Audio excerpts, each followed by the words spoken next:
All right, welcome to this week's Points and Miles report here on Traveling on Everyday Spend. As we get near the end of April, we've got a lot of things going on, actually. Some airlines like Southwest are trying to become part of the big three. And unfortunately, my favorite airline is trying to see if they can uh, end up getting every penny and dollar off of every flight that they can get and make it worse. But we'll talk about all of that in today's meeting here. And so let's go ahead and get started.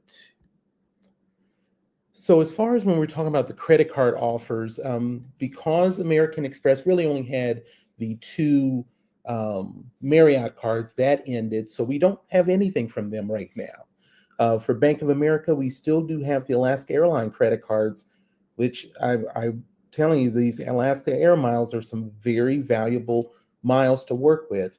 Don't know how long that's going to go on. The Air France KLM World Elite MasterCard, that's still going on. Get silver status once you're approved. Don't know what's going to happen with that either, of when that's going to end. And then we'll move to the Qatar Airway Visa credit cards. We do have until June for that. I just point that out as we see these different things that are going on as far as making it more difficult to deal with like an Emirates and such as far as first class.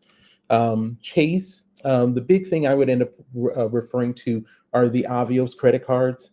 You have an option of either 85,000 Avios for $5,000 worth of spend in the first 90 days with through Chase, or there is a link that, not my personal link, but a link that I ended up finding where you can get 100,000 Avios, but it's on $7,500 worth of spend in the first 6 months. You'll have to decide what's best for you in your situation if you're looking at any of the Avios cards. United, we had that revised version right after the big debut, once they did the massive overhaul, and then they just went with the personal credit cards to have somewhat elevated offers. They have some different dates that you have that I note here on the slide. Make sure that if you're looking at any of the United credit cards, that you definitely make sure to look at the video I did going over every one of those credit cards, as well as the lounge changes, so that you end up making the best decision for you. We still do have the Marriott Bonvoy Boundless credit card with Chase. We don't know what date that is, but we probably still have some time left on that. And then, of course, if you're looking for Hyatt, getting Explorist instead of Discoverist can be a little bit of help depending upon where you may be going. And then we still have all of the Barclays cards that we've talked about are still going on. I did add the Aviator Red on this one because of the fact that there is still the link that I have, not my link once again, but there's still a link where just the first purchase and payment of the annual fee gets you 70,000 miles. And we're coming to an end of Barclays with American Airlines at the end of this year. And all of these really great welcome bonuses where you buy a piece of gum or something like that just to trigger the welcome bonus, we're not going to see that anymore. So if you're looking at any of these cards from Barclays with the Aviator Red especially, you definitely want to make sure to not wait forever on that. And so that's what we have for that. Now, as far as the transfer bonuses, we do still have a few transfer bonuses that we're looking at. We still have Qantas at 20% through June 1st. We've got Chase with Virgin Atlantic and Air France KLM. We talked about Air France KLM yesterday, last week, as far as the promotional monthly offers that they do and being able to get a little bit more bang for the buck if you are already considering it. And then Virgin Atlantic is going to be ending soon, as well as Qatar through May 31st. So that's what we have for that. Now, when we come to the points and miles opportunities, we'll touch on those in a moment. Tim, appreciate you stopping in, waiting for that Alaska Premium card to come out. I think we all are, but we just don't hear anything of it. I'll be shocked if we see anything this calendar year. And I would be surprised if they would restrict getting access to the premium card if you already have one of the other personal cards. I think that would cause them a lot of problems. But I am got my eye out on it too, Tim. So thanks for pointing that out. And welcome. Good to see you, Matt. Matt does his tidbits. He's done some really good content, not that he doesn't normally, talking about the whole coupon books as they apply to the different credit card issuers. And I just watched his one as his thoughts with Citi, and I thought that was really an excellent one. So definitely make sure to check him out. Imagine the premium won't come out until the two programs are 100% merged. Makes perfect sense. They got enough things going on rather than getting that all settled up with Alaska, with Hawaiian. So I agree with you. Very good point. Now, as far as the points and miles opportunities, as we always do, we just kind of touch on the newest ones or the ones that are ending so that we can keep things moving along. And I think that the main thing I would end up saying is you've got Alaska Airlines as far as purchasing miles up to 60% through May 21st. It's not the best deal that it's ever been. Even at 60%, you're talking about 1.85 cents per point or per mile. And once again, as I always talk about this, is that these cents per miles of the value in what you might base it on is just a baseline. You will determine what you truly can get out of it. And I definitely have been a person with Alaska Miles or Hyatt Points that have been able to get outstanding value on some of those.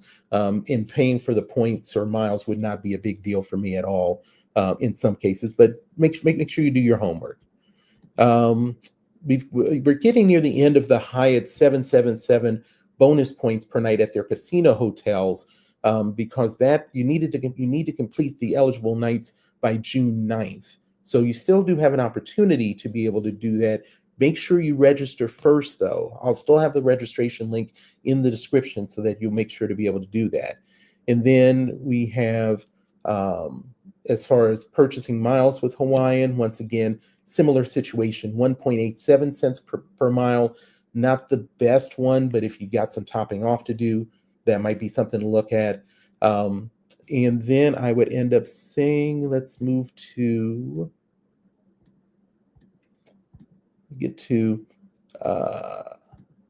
we go. Make sure, as far as if you're looking at the IHG, picking your points, do you either get 2,000 points for every 2 nights or 8,000 points for every 4 nights? You only get one shot at it. So make sure that if you're going to be doing some stays at IHG between May 20th and August 31st, that you really are calculating how many days or nights that you're going to be staying at an IHG so that you make sure that it's the right pick for you. Registration is required for that before you get started, though. We've got Breeze with one-way flights that have a base price as low as $29. Now, that does end at 11:59 Pacific Standard Time tonight. No promo codes or registration is required, and the eligible travel is through August 31st through October 1st. Avianca just put up another purchasing promo of up to 160% bonus. Now, this will end on May 16th, so that's tomorrow. You can be able to get them potentially as low as 1.27 cents per mile. I looked at mine. Mine was not nearly that good, but it wasn't the last time. So make sure your mileage may vary. Make sure to look at that if you're interested. At the same time, we have a flash sale of a discount of up to 35% with Avianca.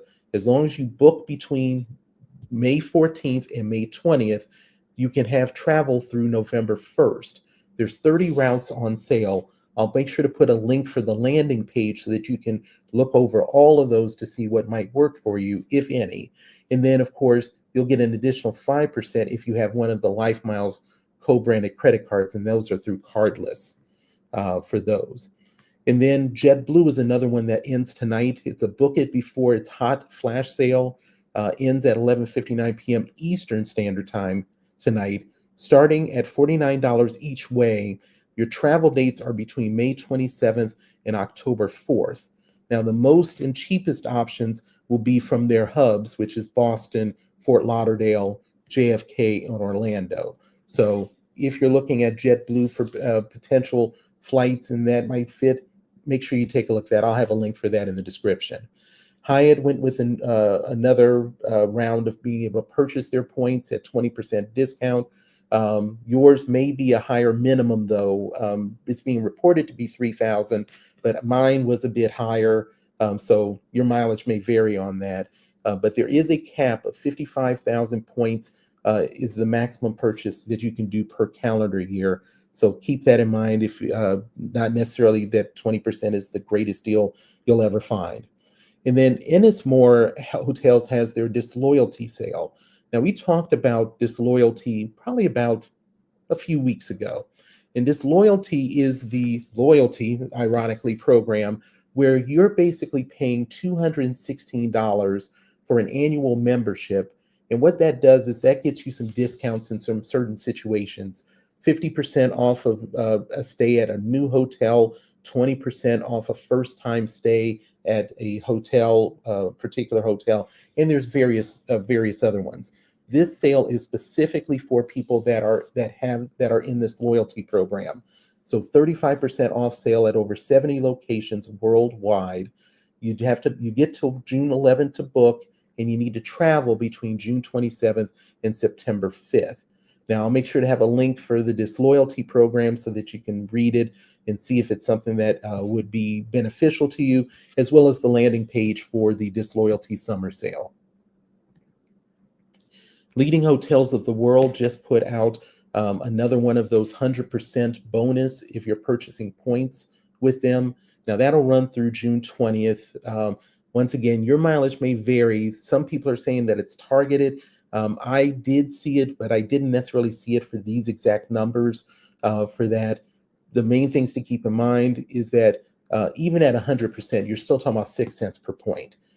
So you do need to make sure that obviously the leading hotels of the world are very expensive, in most cases, hotels. But once again, you may find some deals that this could be still a savings for. But keep in mind that it's going to, you need to allow up to 10 days for posting. It could happen earlier, but they recommend that you're giving them 10 days. So this is not something you're going to probably be able to flip real quick. Then we have Emirates, where you can purchase miles with up to a 25% bonus. That ends on May 22nd.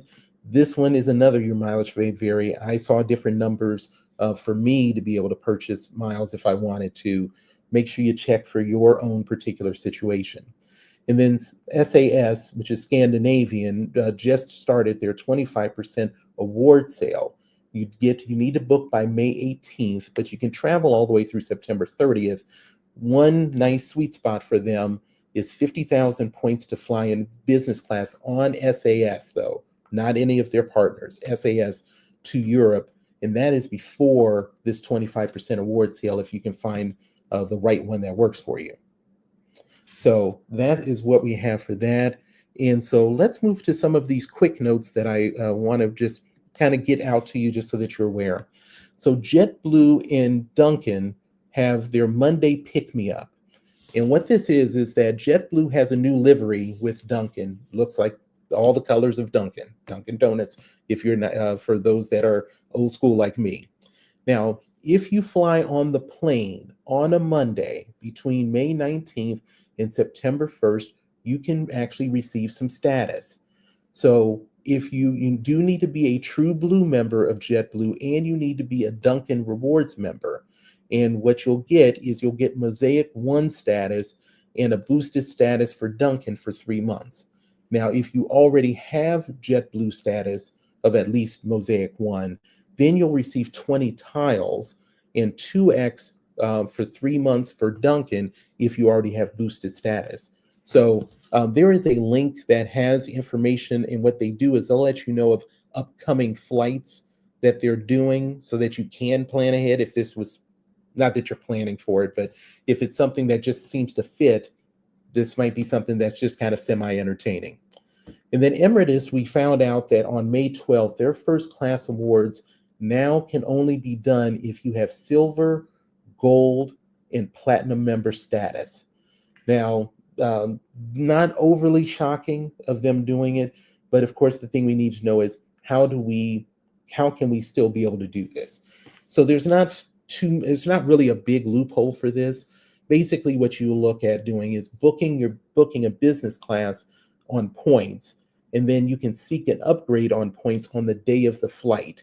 Now, we've not heard that this first class award requirement of having status requires you to be able to have that to be able to get the upgrade, though.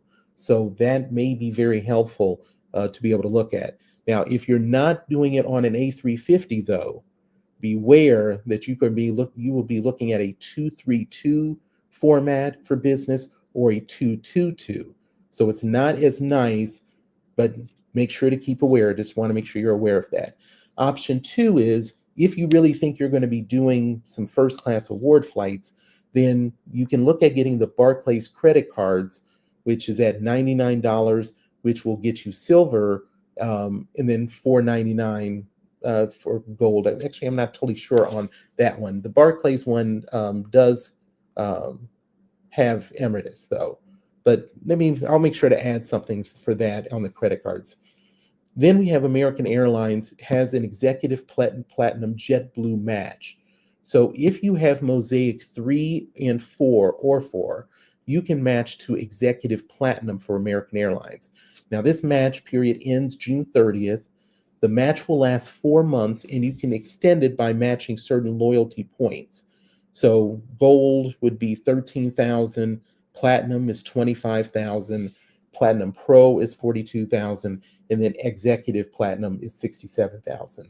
So I'll have a landing page for you on that so that you can be able to look at that for yourself.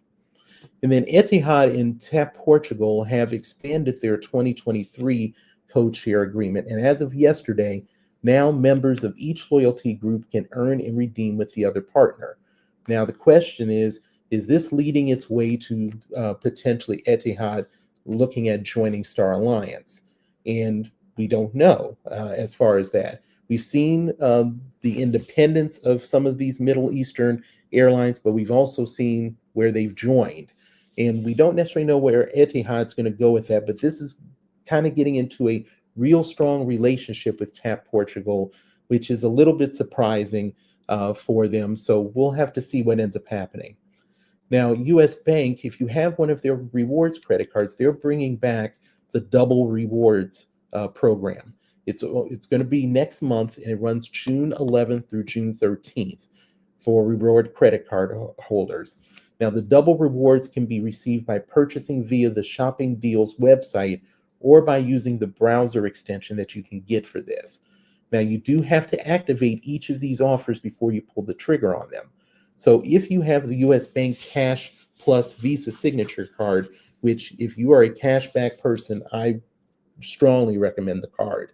You'll get 5% cash back on the first $2,000 in 2 categories. This will double it to 10. Now, I don't have any US Bank credit cards myself, so I did not see specifically yet if there is a cap.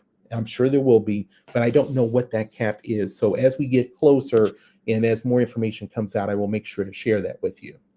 And then choice privileges points, VIP racing experience. I've talked about choice privileges before. They have a couple of race cars that they sponsor, which is why they tie this into it. But they have VIP experiences in the month of June for the Atlanta, Georgia race, the Pocono, Pennsylvania race, Brooklyn, Michigan, Nashville, Tennessee. There's 2 different packages. I'll have a landing page for you to be able to look at that. But there's also, when you're talking about transfer partners for choice privileges to get those points, you can look at American Express, Capital One, Citi, and Wells Fargo. So those are some options that you can look at for the quick notes. And so let me look on here and say good evening to madskills.com. Appreciate you stopping in, sir. Always appreciate you, your presence and your comments on the board too. Really appreciate it. So let's talk about Bilt adding Japan Airlines. Now, we talked about this at least a week or 2 ago when people were starting to see on the Bilt app, the Japan Airlines, I'll call it page, of showing them as a partner at a 1-to-1 ratio. Thought that they may have been ready to pull the trigger then, but they delayed it a bit. And so now we have Bilt adding Japan Airlines now. Now, that was as of 9 a.m. Tuesday, and this becomes their 16th partner. Best thing is we still see it as a 1-to-1 ratio, as we've seen with the other airlines. Now, the only other direct transfer partner for Japan Airlines is Marriott at a 3-to-1 ratio. Now, one of the really good things that Bilt ended up doing, and they get a lot of credit for this, is that Japan Airlines normally requires, once you open their Japan mileage bank account, to be open for a minimum of 60 days before you can do any transfers. They ended up negotiating that being reduced to just 7 days. Rent days coming up. I wouldn't be surprised if we see some kind of redemption being done for them and giving people enough time to be able to get their account set up to make those transfers happen if they're interested. So if you do have any interest in transferring, go ahead and get that account. Obviously, there's no cost to doing it. Get that account set up so that you can start that 7-day clock, so that if you do want to do something on rent day, if it does happen, that you can make sure to pull the trigger on that. Now, just last year, Japan Airlines had revamped their first and business class on the A350. And of course, as you can probably imagine, the best redemptions with these points are flying Japan Airlines to Japan. But don't forget about flying domestically in Asia on Japan Airlines, as well as flying along the U.S. East Coast on American, as well as the West Coast on Alaska. Could be some possibilities that you may want to at least consider if you are getting some of these Japan Airline points. And I do want to end up saying two quick things. One, I want to thank each and every person that has supported the channel. It is right now we are 20 subscribers away from 1,000 subscribers. So if you are watching this live or watch the recorded, if you're finding any benefit, value to this live stream or the videos, please consider liking and subscribing to the channel. Really would appreciate it. It's definitely a milestone that I'd like to be able to get to. So I just wanted to throw that in real quick. So let's move on to the next topic. Choice adds LATAM as a transfer partner. Now, we don't necessarily, at least for me, I don't normally think too much of the hotels having partners with the airlines, because in fact, I've never transferred hotel points into airline miles. I know some people have, and so that's why I wanted to make sure to share this. LATAM, if you're not aware, is a South American-based carrier. They've got hubs in Santiago, Lima, and Sao Paulo. The transfer ratio is 5-to-1, and transfers will be at a minimum, begin at a minimum of 5,000 choice points as part of the transfer. Now, the other airlines that they have are good quality ones: Air Canada, Aeroplan, United Mileage Plus, as well as Southwest Rapid Rewards. Now, if you're looking at LATAM for a couple of sweet spots, flying Delta One from the United States to South America can be as low as 72,000 miles, LATAM Pass miles one way, as well as British Airways flying from London to the Middle East can be as low as 78,000 LATAM Pass miles. Notice I didn't say anything about flying LATAM because for some ridiculous reason, LATAM One does not publish using their mileage chart. That part's not that surprising. But for some reason, flying LATAM with their own points is absolutely a horrible redemption. And we're not talking about the Sky Pesos as people talk about using Delta Sky miles. It is much worse. But there, as with everything, there are going to be sweet spots. You just have to determine if it's right for you. So that is what we have with LATAM. And then we have the May 2025 Singapore Airlines spontaneous escapes. These kind of follow along with what we've talked about with Lufthansa as well as Flying Blue. Each of these have their own different little twist on how tight they can be, though. And unfortunately, we only have 2 flights that we are looking at for this month. Now, you do have to book by May 31st. Travel is, unfortunately, a very quick turnaround with spontaneous escapes. This one is between June 1st and June 30th, and it is normally the month following the deadline of when you're booking. So the two air flights are flying from between Frankfurt and JFK, And economy is 17,500 miles, 36,400 miles for premium economy, and 56,700 miles in business, which that's not bad at all for, but once again, if you can fit that date. Now, the blackout dates are between June 7th and June 9th, but that blackout date does not appear to apply to a premium economy seat if you're looking at that. The other option, which is Singapore and SFO for San Francisco. This is only for premium economy, 52,500 miles. The blackout dates are between June 1st and 5th, as well as the 20th, 25th through in the 20th and 25th through the 27th. Keep in mind that these fares are non-refundable. Transfer partners for Singapore include American Express, Capital One, Chase, Citi, as well as Marriott. So we have those. And as far as Emirates, we've got their first class improvements. This is something that I hope that I can be able to fly somewhere. It's on the bucket list. So their first class experiences, at least for anybody that has ever paid attention to Emirates, has always been well regarded. Well, they're trying to bump it up a little bit more. So you're, in addition to having that being chauffeur driven to Dubai's Terminal 3, they are actually going to have a brand new first class check-in location that's going to be open in a few weeks. There is a rendering of it that is astonishing, but it's not surprising for what Emirates does. Caviar. Emirates obviously is already known for allowing first class passengers to have an unlimited amount of caviar. Now they've just added some bespoke engraved bowls that go with it. The cheese board, they're going to have a coordinating set that comes with it with ramekins for condiments, including honey with a wooden honey dipper. And then what I thought was really interesting was a keepsake menu that you can be able to take with you, not just flying first class. I always thought that was interesting. Once I read that, I would have liked to have something like that after flying Qantas's first class to Australia. Just a nice little memory for people that don't necessarily get to fly first class all the time. And then we'll take a look at some new hotel openings. I normally try to bring this out just for in most cases, for us that are in points and miles, just so that you can kind of be able to look for something that might be a little bit different, something new, to be able to use your hard-earned points on. So the first couple are from the Tapestry collection for Hilton.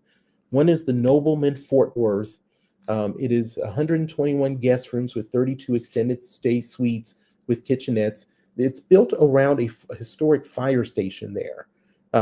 Restaurant, pool, and fitness center. It's $162 per night starting, and it starts at 50,000 Hilton points. Then they have the Radical Asheville. Small location, 70 guest rooms and suites, 2 restaurants, but both are led by a James Beard restaurateur. Fitness center, $157 per night, with just starting at 37,000 points. And then we have the Rosewood Mandarina. Now, this is located in the Riviera Nayarit. I believe that's how it's pronounced. Now, it's 200 miles of Pacific coastline there in Mexico.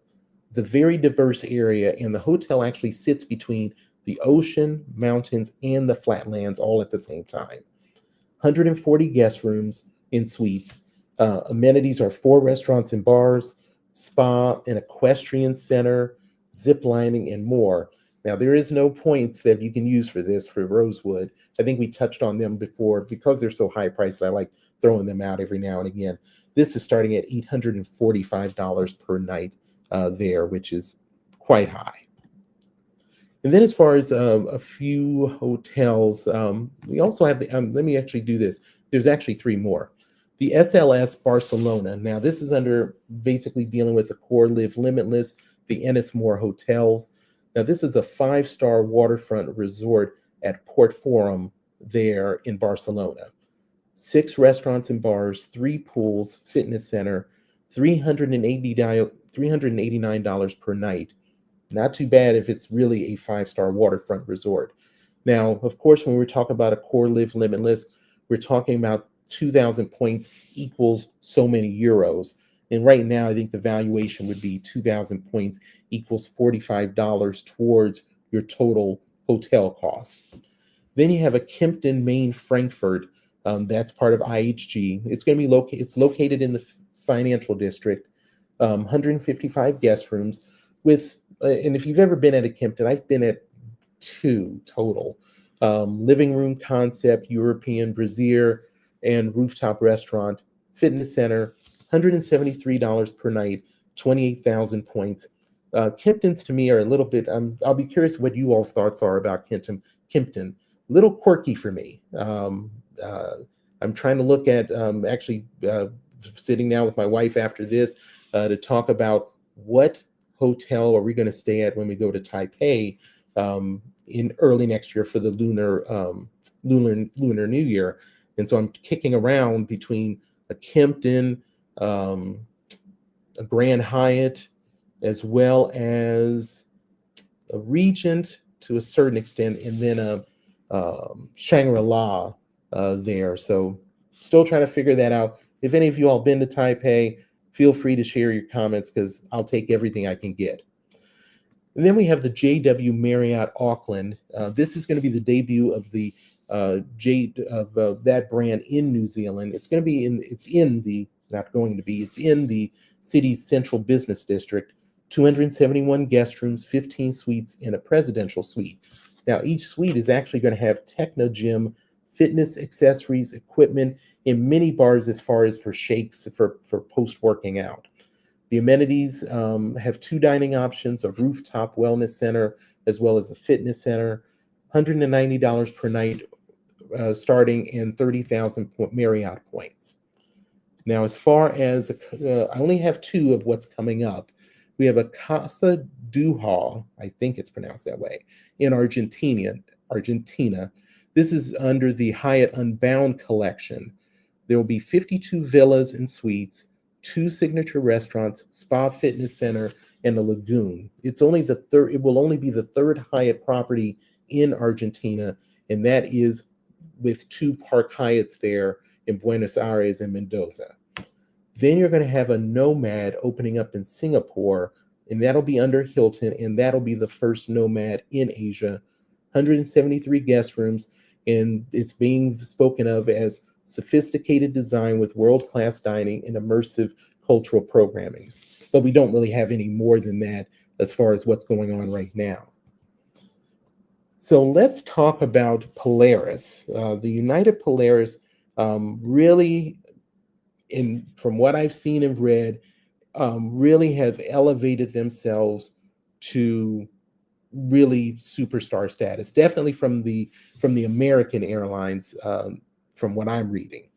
So this is the unveiling of their revamped United Business Class, and they're going to be starting on the Dreamliner 787-9s. They'll have some that will start into service in the beginning of 2026. They'll have another 30 through 2027, but they have a total of 140 on order.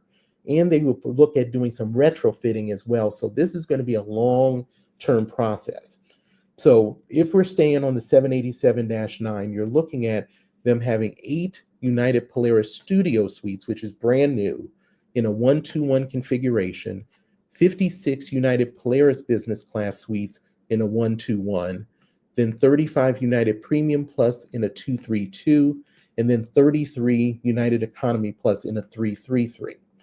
As far as the United Polaris Studio, it is 25% larger than United Polaris. Not specifically the seat, but the entire footprint. They're going to have 27-inch 4K touchscreens, which is said to be the largest of any U.S. carrier. Hoodie pajamas and slippers will come with you being in Polaris Studio on all flights. Meridian noise-canceling headphones, Saks Fifth Avenue bedding, and then they will also have, and I've only had caviar one time, and that was flying into Australia. So I don't know how great Ocestra caviar is, but that will be the caviar they'll have there, as well as Laurent Perrier, Cuvée, Rosé Champagne. So that is going to be what United Polaris Studio looks like. Now, United Polaris is going to get a bump up a bit as far as their elevated interior. They're going to now have sliding doors for privacy, and they're going to have 19-inch 4K touchscreens that they'll have on there. And then when it comes to the United Premium Plus and United Economy, they will also see a little bit of improvement. Premium Plus will see quartzite cocktail tables that you'll be able to pull out while you're there, as well as they'll have 18-inch 4K screens. And then the Economy Plus and Economy, they'll end up having 13-inch 4K screens. And United is saying that is the largest economy screen in the world at 13 inches. So I will trust what they're saying. Now, as far as routes, the first routes will be from San Francisco to Asia. And then the second routes that will come out after that are likely going to be San Francisco to London Heathrow, LHR. Now, Polaris business is also going to come to the single row Airbus A321s, LXRs. So these are the long haul A321 Neos that you see a lot flown here. Single row airline plane rather. So that will end up looking to have a 1-1 layout, but we don't really have any information about that as of yet. We also don't know what the pricing is going to look like for the Polaris Studios versus the Polaris seats. So that is something that we'll end up having a look at as some more information comes out. But I'm very impressed with what I've seen and read about United Polaris. It definitely has me doing some more thinking about United Miles and paying more attention to what some redemptions might be able to look like off the bat. So curious of how, if there's any excitement that you all have related to United Polaris.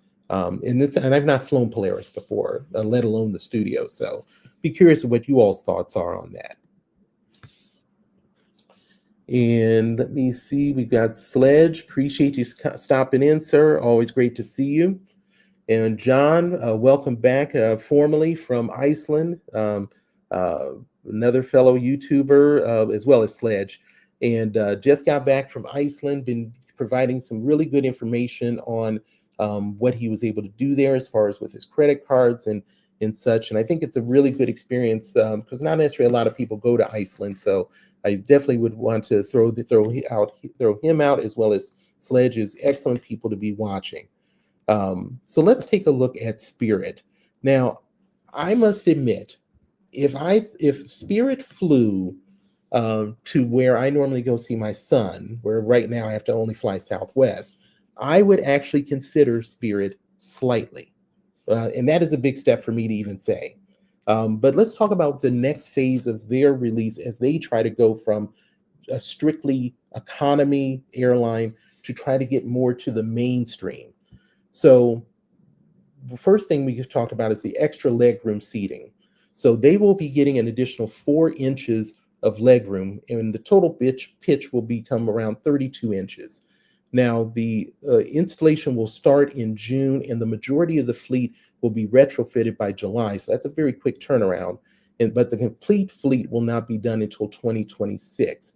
And these are involving the Go Comfy seats that are normally across the first seven rows. Now, the additional features that will come with that is carry-on bag, no change or cancellation fees, priority boarding, reserved overhead bin space, and a snack and a non-alcoholic beverage. The booking for this began today for travel as of July 9th. So if you've been looking at Spirit a bit, you might want to see if there might be some things there. And then the Free Spirit loyalty program is having some improvements, starting with complimentary upgrades. For Free Spirit status members and those with the Free Spirit Travel More World Elite MasterCard, you will receive complimentary upgrades to the big front seat and the Go Comfy seat at boarding. I'm sure there'll be some restrictions to that, but it's nice to see that they're going to kind of make these seats available for people with status, as well as, more importantly, the easy way that we like to be able to do with the credit card. Let's see. And then in addition to that, you'll get 2 complimentary checked bags for Free Spirit World Elite card holders.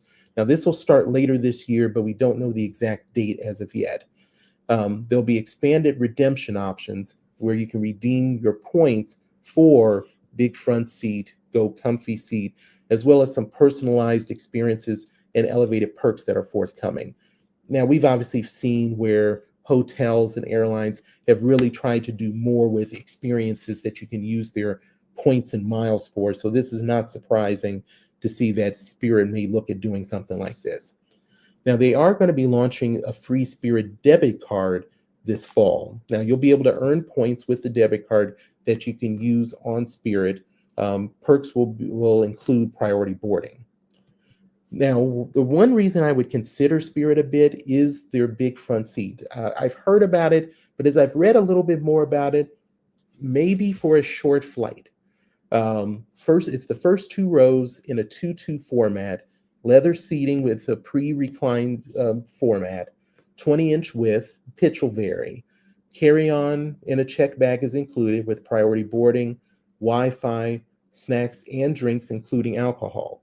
So haven't necessarily found that sweet spot where I'm willing to try it, but I do find it interesting, and it is something that I would consider. And the only thing that ends up scaring me is I probably watch too much YouTube, and it seems like every kind of airport freak out is on Spirit, Allegiant, and Frontier. Every now and again, you'll see it on Delta and a couple of other ones, but I'm scared that the hard product may be good enough, but everything else that goes with it may not be. So if you've flown Spirit, you might be able to help me keep that fear down.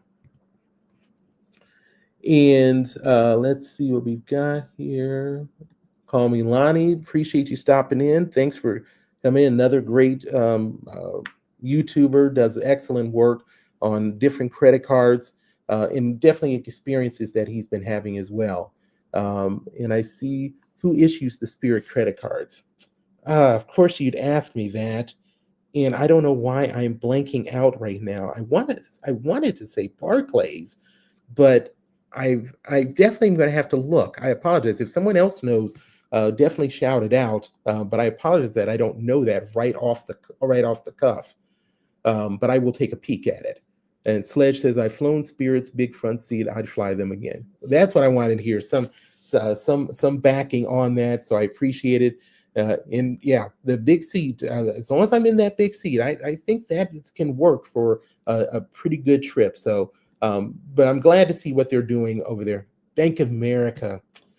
And Sledge would know about Bank of America really, really well. So thank you so much for throwing that out, Sledge. I definitely wouldn't have got there. And John chimed in as well. So thank you, John, for helping out. So let's talk about, unfortunately, let's talk about Delta. And we had heard about them, their unbundling affairs, and it's not something I've looked forward to. As you all probably know, Delta is my preferred airline. At my age and with my thing about flying, I pretty much 95% fly first class. And I really like the Delta experience normally, even to something as silly and small as the TV being in the seat. So I don't have to worry about carrying a laptop or a tablet. But Delta is, it's funny, as you see Southwest trying to become more mainstream, you see Delta trying to see if they can almost go to almost an economy setup, which is not something I'm looking forward to. But let's walk through this so that everybody is on the same page with this. So these unbundled fares are going to begin on October 1st. Now, Delta's president, Glenn Honstein, basically summed it up in this way, unfortunately. He said, summed it up as, I know if I pay more, I get more. He said this back in 2024. Yeah, I guess if that's how you want to think about it.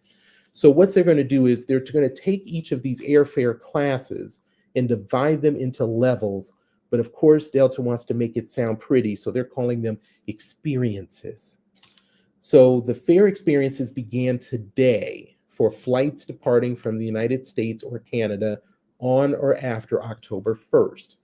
Now, the cabin configuration does not change. They changed the names up a little bit.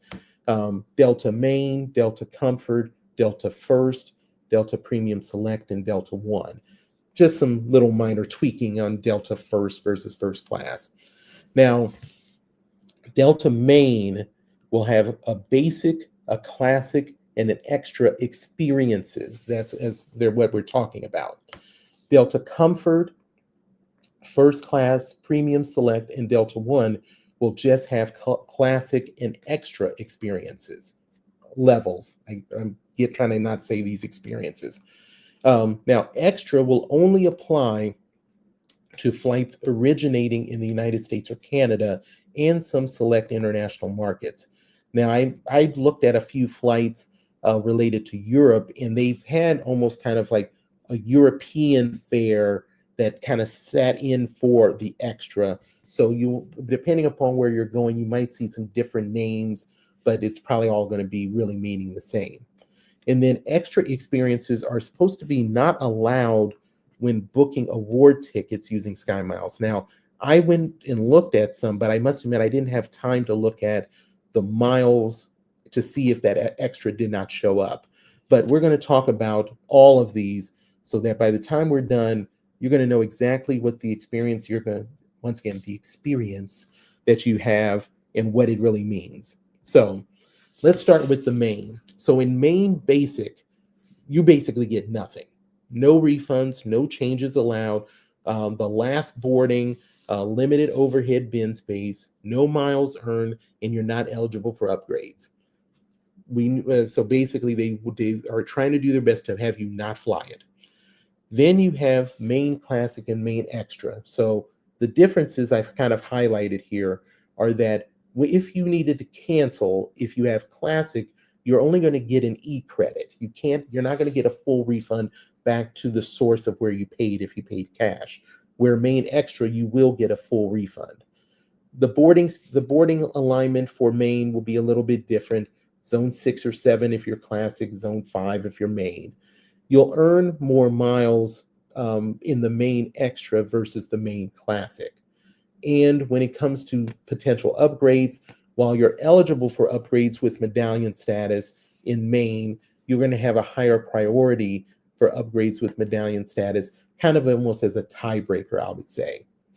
And then same day confirmed changes are at a fee if you're in classic, and if you are in the extra, there's not an additional fee involved. And that's where you end up having it. And of course, Delta Sky Club access, if you have an eligible membership, you can't have it, you can't even access it, even if you have it, if you're in the main basic. So we can obviously tell that main basic will have very few people doing it. The pricing difference, I've looked at a few of them, local and domestic versus international. Some of these numbers jump up dramatically between even classic and extra, let alone basic in this particular case. And then if for comfort, it's very similar for all of these. The main difference on this one is that the boarding is the same for this. This might be a place where you could save some money, though, doing the classic, if you are not overly concerned about having that full refund. And if you are not necessarily needing the most miles. So there may be some thoughts that need to come into play for you on comfort between classic and extra. And then if you're even in first class, it's really basically the same as far as the refund or not versus in earning more miles if you're in first extra. Everything else is the same. You're going to get the 2 check bags. You're going to be able to earn MQDs. You're going to have same day standby. Now you do have to, that same day confirmed changes for a fee still does apply on the classic. And then for premium select, which you would normally see for some international flights, minor differences, it still falls to the fund, how you're going to get refunded if it matters, and being able to earn a little bit more miles. On most of the medallion numbers I saw, I think that it was an extra 2 miles if you 2 miles that comes into play. if you are doing extra versus classic. But that was just from a quick glance that I looked at. And then Delta One, very similar. You're not seeing any changes, but the numbers can be quite different between, I looked at one and it was over $300 difference between classic and extra. So this is just going to be how they're going to try to nickel and dime each of us as much as they can throughout this. And it's definitely not something I was hoping to see. It's interesting that I actually have no Delta flights this year. I've used Alaska miles and I'm flying American. So going to Arizona and Las Vegas in July, that will be on American. Going down to Puerto Rico is American. The only flight I have to kind of figure out now is flying from here to Vancouver on the way to going to Taipei in what I'll fly. But Delta is not necessary, may not necessarily be at the top of the list anymore, but that's what we're looking at. John, thank you so much for the $2. Really appreciate it. Thanks so much. And thank you, Sledge, and for John chiming in on that as well. Wonder if the overhead bin will be an experience. Yeah, I think it's going to be an experience. Definitely, if you get the basic economy and being the last one to board, you might as well just. I think the one benefit you'll get is that you'll know when you get there you're going to be checking your bag, and at least you can do it for free. You can just take it right to the gate, and they'll check it for free. So I think that is about the experience you're going to get regarding the bins. But I agree with that. When they stuff you in as the main base, exactly. That's exactly what it's going to be. Couple of notes. I will be having a video that'll come out either tomorrow or Saturday, and it's to talk about the best no annual fee credit cards. As a person, between me and my wife, we've got about, I'm sure it's over 40 now. I don't normally count them. But even with me spending $1,300 a year on 2 Amex Platinums and some other annual fees, the core, regardless of where you're at in the game of points and miles, is always going to be these no annual fee credit cards. And then you can decide if you're going to be team cashback or team points and miles. But the key is always going to be, what are those no annual fee credit cards, and how you're going to maximize those for those. So I'm going to have that video coming out for that. And then you can look out for, I got the Mesa credit card. If you did end up watching the video that I did about a week or so ago, talking about Mesa, and I basically did my first 30 days of having the Mesa credit card. And so I want to be able to share that with you all early next week, so that you can, if you are a mortgage, paying a mortgage, that you'll be able to have an idea of if Mesa might be something for you or if it's not. And so I thought I could be the guinea pig for this. So looking forward to being able to get those out to you. Thanks again. And once again, if you are not subscribed, I got to throw it out to ask again. If you're not subscribed, please consider liking and subscribing to the channel if you got any value out of this. But I cannot thank you all enough for taking your time out of your busy schedules to join me on here. It really means the world to me. So everybody have a great day, and thank you again, and I'll talk with you soon.